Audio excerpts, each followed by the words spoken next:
Good morning, everybody. Thanks for inviting us to present our Burlington County Downtown Access for Bicycle and Pedestrians project. I'm Kendra Nelson, a transportation planner in the Office of Mobility Analysis and Design at DVRPC.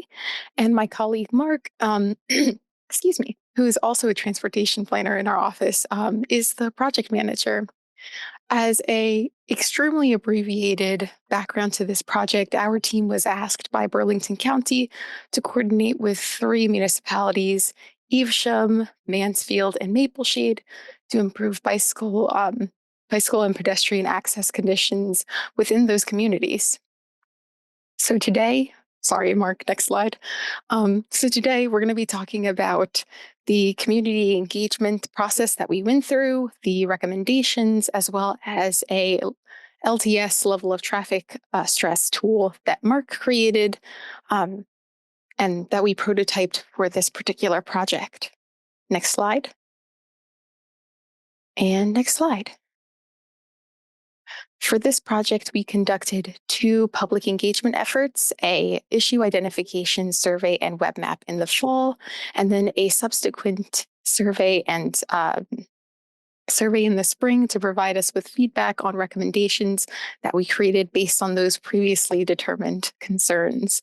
So during both the spring and the fall, we created online and in-person opportunities to engage with the public so that we were basically able to reach as many folks as possible and gather compatible data, meaning that we had the same surveys available online as we did in person, in paper, during the events that we attended in each community.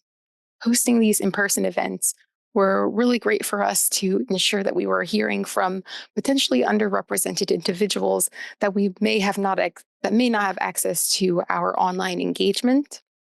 And our stakeholders were instrumental in identifying local events for us to join, as well as overall promoting these surveys efforts. We attempted to make the stakeholder promotion as simple as possible or streamlined as possible so that they could have an easier time distributing the surveys by creating a stakeholder toolkit, which basically provided draft promotional text, flyers, social media graphics. And then DVRPC also ran a concurrent social media advertisement campaign during both the spring and fall events. Next slide. During these events, as you can see in the picture for the fall events on this slide, and then the spring and subsequent slides, we were able to table with some of the folks to talk about their concerns about walking and biking. But as you can see in the bottom picture, we also had the opportunity to walk the Halloween parade in Mapleshade, which was a lot of fun, but also quite informative. At the end of the parade, some of the folks would come up to us and ask us questions about the project out of curiosity. But also in both instances, people had mentioned that they felt more comfortable talking to us because they had actually seen our promotions on social media and were really thankful that we had come out. So we realized that establishing these multiple touch points with the residents was really instrumental for us to be gaining trust from local residents. And because of that, we were also able to capture some really interesting anecdotal experiences in addition to the surveys that we may not have captured solely online. Upon reviewing you can stay on that last slide, Mark.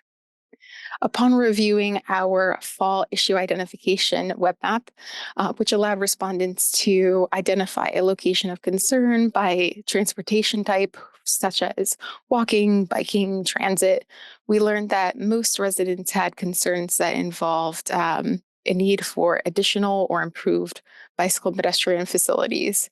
And many residents also cited that they could not access certain destinations due to either connectivity issues or safety issues. Next slide.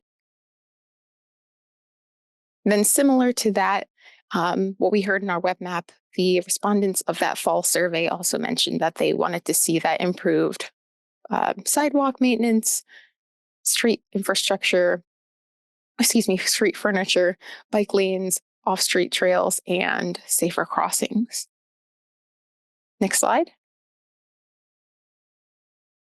During our spring engagement, we found that overall residents generally supported these safety and connectivity recommendations that we suggested, and many even gave us some additional locations and connections that were in need of traffic calming that we tried to loop into our final recommendations. We're going to be going into a little bit more detail of this, of course, later on, but I just wanted to give you all a brief highlight on some of the common sentiments that we heard from folks from this survey. In Evesham, some community members expressed a bit of concerns about a roundabout that we had proposed. This was largely due to the area's history with the Morley Circle. That's on Route 73, which is much larger in size than a contemporary roundabout, and it offers a lot less safety benefits. But after chatting with a lot of these community members about the differences between a roundabout and a traffic circle, a lot more people felt more comfortable about these recommendations. In Mansfield, we heard a lot of support for traffic calming along Atlantic Avenue to slow down vehicle and truck traffic. And then finally, in Maple Shade, many residents were excited to hear about the potential Rails to Trails project, which runs parallel to that community's downtown area. Next slide. Alrighty. For each municipality, we took inventory of the existing bicycle and pedestrian infrastructure and then considered which treatments would be the most appropriate based on their unique roadway networks. The toolkit of interventions that were largely included were neighborhood greenways with traffic calming elements, including speed cushions, to ensure that vehicle speeds were slow enough to be sharing the road with bicyclists, bike lanes, including conventional and buffered, restriping crosswalks, shortening said crosswalks with bump outs, and then finally, municipal multi-use trails, which of course give the highest amount of safety and separation. And with that, I'm going to be passing it over to Mark, who will be talking through the municipality-specific recommendations. Thank you, Kendra. Can you guys all hear me okay? I just want to make sure. Sorry that my camera's off. I'm having some Zoom issues and I'm on the browser. So this is the Evesham area and some of our recommendations. I'm not going to spend a ton of time here, but you can see the darker pink is buffered bike lanes, and the lighter pink is like a more conventional bike lane, and then the neighborhood greenways are in yellow. And then we have a multi-use trail along sort of the eastern Main Street. So that's sort of a bicycle recommendations there. This is the existing conditions of Evans Road and Main Street, which is sort of in the middle of our study area. This is a really hairy intersection and tricky for cyclists and pedestrians to navigate, obviously. So our recommendation here was to do a total reconfiguration of the intersection, closing this jug handle in the north and creating a roundabout that has kind of this multi-use path going out, I guess, to the east down Main Street, but then also kind of collecting both from the buffered bike lane, allowing cyclists in, and then from the sidewalk as well. So this is almost like a shared zone for both of those users to navigate this roundabout, and hopefully making this a lot safer and more comfortable for all users. So this is our pedestrian recommendations, primarily filling in sidewalk gaps on Main Street, trying to just complete the sidewalk network. Existing sidewalks are in kind of this gray, and then the blue is where we're filling in. So this is Maple Shade, New Jersey, the second municipality. So we have focused more on neighborhood greenways here, only because the streets here are pretty low stress and residential, and we focused on putting bike lanes in areas that were the higher stress roads, like crossing Route 73, and then also on Main Street. So we included buffered bike lanes where possible, but in some cases width prevented that. So there's a thinner section here that's just a conventional bike lane. For pedestrian recommendations in Maple Shade, again, just filling in sidewalk gaps. And then also, I should have noted for both, there's an existing kind of rail to trail project that's occurring. So we wanted to sort of include that and bolster it in our plan. And that's between Front and Broadway Street. And then Mansfield is kind of the smallest and most rural of the municipalities. So there's a smaller street network to work with, but this is a critical kind of connection for the circuit trail network. So we have the Kincora Trail coming in on the south, and then we have buffered bike lane sort of connecting along Main Street to Mill Lane, where we're proposing advisory bike lanes for now, but the county has actually purchased right away to eventually continue the trail. I think it's old freight rail right away north of here. So temporary measure, have the advisory bike lanes. It's a very low stress street, and then long term that will become a trail. We're also proposing a trail on the south side of the road connecting to some of the homes to the west of the sort of Main Street area. And then as far as pedestrian recommendations, so same thing, the multi-use trail, and then filling in a few gaps, really focusing on there's a school right around this area. So making sure that some of these homes can access that school.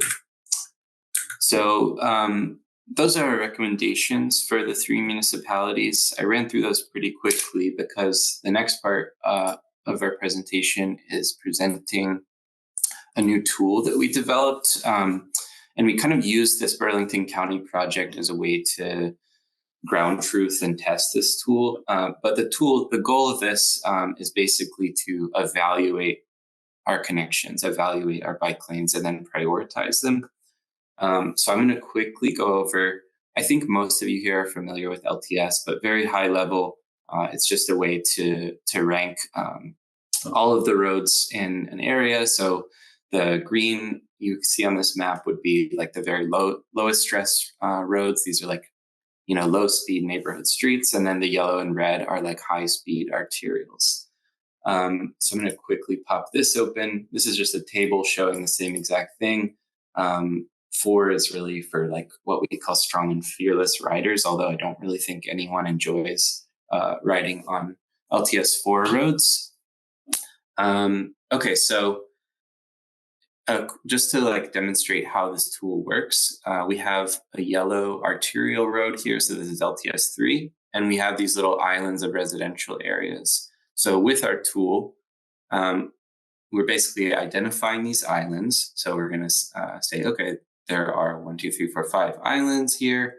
And what if we convert this high stress road to a low stress road? And we do that with buffered bike lanes or a trail. It doesn't really matter as long as we are reducing the stress. So what does that mean? How many people would be connected along these islands? So then we can total, with some census estimates, how many people. So this is 400 people, including those who maybe live along the segment. And we can also add in jobs, train stations, if there's nearby circuit trails or essential services. And that's kind of the very high level overview. So I'm going to zoom into Evesham real quick, see if I remember exactly. Okay, here we are. So I showed you our recommendations. So with this new tool, we are able to kind of draw in our recommendations. So I'm going to draw a bike lane on Main Street and hope my computer doesn't freeze up while I'm doing this. And I'm going to name this Main Street. Why not? And once I click submit, it basically, it grabs all of the proximate low stress islands. So you can see within this shape, all these green streets, it's grabbing all those low stress islands that we talked about. And it's sort of showing you how far you can get on a bicycle on those low stress streets if we improve this Main Street LTS 3 and make it 1 or 2. So if we pop open our little sidebar here, we can look at Main Street, and this is probably a little bit small to see, but we have statistics about it. So this is 20 miles of low stress streets. This is 2,300 people estimated to live within this kind of blob, 300 of whom are disabled, 100 of whom are ethnic minorities, 1,200 of whom are female, 100 of whom are foreign born. We have 100 limited English speaking speakers, and then 400 low income folks, 600 older adults, 200 racial minorities, 400 youth. If there was a circuit trail touching this blob, we would see how many miles of circuit trail is there. There's 1,200 jobs. That's from the loads data set from the census. And then if there were any pedestrian or bike crashes along our actual study segment, just along there, then those would show up here, but there were not within the last 5 years, at least reportable crashes. And then as far as essential services, we're also reporting out that there is one activity center for seniors or disabled folks and one health facility and one public school. So we have all this information from basically, just this one study. And we have the ability to download the geometry of the study. We can make it public and then get like a shareable link to send this to someone so they don't have to log into this tool necessarily to look at it. Or, if you have multiple studies, we can download an Excel sheet. And I think the other kind of fun thing is that we can basically upload all of our geometries in a GeoJSON format, which is pretty similar to a shapefile. It's easy to convert to a shapefile. And we can run our entire study at once. I'm just going to click Analyze, and I'm going to call this all or something similar. It doesn't matter for the demonstration. And it takes a little bit longer because it's running each study what I'm saying is a study is like a segment basically.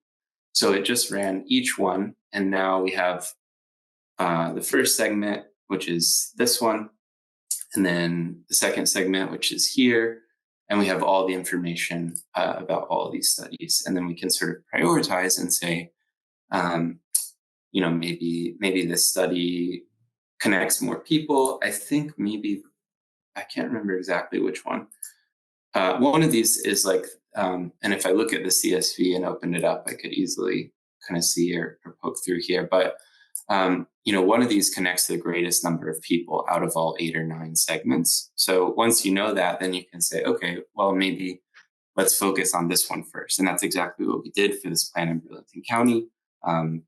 We, basically created a list for the county and said, hey, this segment connects the greatest number of people and jobs, and it's also the shortest. So in terms of bang for your buck, this is maybe a good study to start with to build that one out, and then, basically expand from there. So focusing on really prioritizing, how we kind of implement our recommendations in this plan. So that's a lot. That's probably a lot. I'll maybe pause for 1 second. The only other thing to sort of note is this tool is not just for bicycle use. So if we switch to pedestrian mode, it can work basically in the same exact way for sidewalks. So this is the sidewalk network within our region. And if I wanted to, basically there's no LTS system for sidewalks that we're using, at least. Maybe there is. I'm sure there's a cool TRB paper about that somewhere. But as far as sidewalks go, we can basically assume that if there is a sidewalk, then that is going to be what we'll consider low stress, right? And then if there's not a sidewalk, just the absence of one is high stress. So that's kind of the framework that we're working with here. So if I draw this new sidewalk segment along Elmwood Road here, it works in the exact same way. So I run the tool and I can see sort of the area, the catchment of building this sidewalk. So basically, and see how many people and jobs would be connected. And I guess one thing to note, you might be wondering, like, why is this whole island not included here? And that's because of unmarked crosswalks. So in our data set, these red little segments are unmarked crosswalks. We're not treating those as usable. So they sort of are the point at which the blob stops in a lot of ways. And you can see that right here. So you can't actually cross beyond there. We're not considering that part of the sidewalk network, even if we have a segment for it. So I'm gonna stop right here so we have time for questions. I know we have, I think, 4 minutes. But yeah, thank you all for your time. This is in development and will be, publicly accessible in June. So we're really excited to launch this tool, and it was really useful on this project. All right. Thank you, Mark and Kendra. That is very interesting. We definitely have time for questions. I saw Kendra answered one from John Boyle. I guess Liza Betts had a question. Are any of the proposed bikeways in the New Jersey towns on county roadways? Yes, I think, and we sort of bundled them in the plan. So I think it's generally like the larger roads that are not state roads are the county roads, and they're definitely, we sort of included those as recommendations for the county to incorporate updates in its resurfacing program, and we're kind of actively working on that with the county as well. Okay. Amy asked if there's a link. It sounds like it'll be available in June. Is that correct? That's correct. Yeah, we'll have a link to the tool at that point. And yeah, the name of the tool is actually Link, which is a funny coincidence too. Okay, and definitely be sure, Mark and Kendra, to let us at Biped Resource Center know, and we'll send it out for newsletters and social media and let people know the tool's available. I see Corey has a hand raised. Before Corey starts, if anyone else has questions, please use the chat or use the raise hand feature. Zoom keeps changing. I think right now it's hidden under reactions if you don't see the raise hand feature, obviously there. So Corey, go ahead. Yeah, I just had two questions. I mean, first of all, this is really an incredible mapping tool, and I'm very excited to see it get used more. I'm curious if, once this is published, if it's possible to implement outside of DVRPC's region. Like, I'd love to see NJTPA and SJTPO also tap into this. So I'm curious, if that's something that could work in terms of opening it up and sharing it with other MPOs. Yeah, absolutely. So the tool it's entirely open source. So the code's open and anyone can, try to basically, all you need is a sidewalk network like this. And then, your LTS, you have to have some kind of network that you can build islands off of. But we're trying to, have it pretty well documented so that people can replicate it elsewhere. Great. And then the other question, so I saw John asked about it in the chat too, about buffered bike lanes. I had the same kind of question about why it seems to be emphasizing, buffered bike lanes versus protected or separated bike lanes. And I saw you answered, that separated bike lanes were prioritized, but I'm wondering if that means like the multi-use trails. Like, it seems like in the legends of the maps you're showing, and I was trying to scroll through the doc a little bit, that it seems like it's mostly like separated bike lanes or buffered bike lanes, and then just fully off-road multi-use trails. And I'm wondering if there was a category for just like a buffered bike lane with a barrier, right? Not a full multi-use trail, but also more than a buffered bike lane. Yeah, absolutely. I think in some cases, I know the Burlington County has in the past not been interested in having delineators or separation in the cartway like that. So I think we wanted to sort of include that, as the buffer, you're holding the space for it, and then hopefully in the future, if political realities change or whatever, then the separation can go in. Was sort of the mindset that we had on it.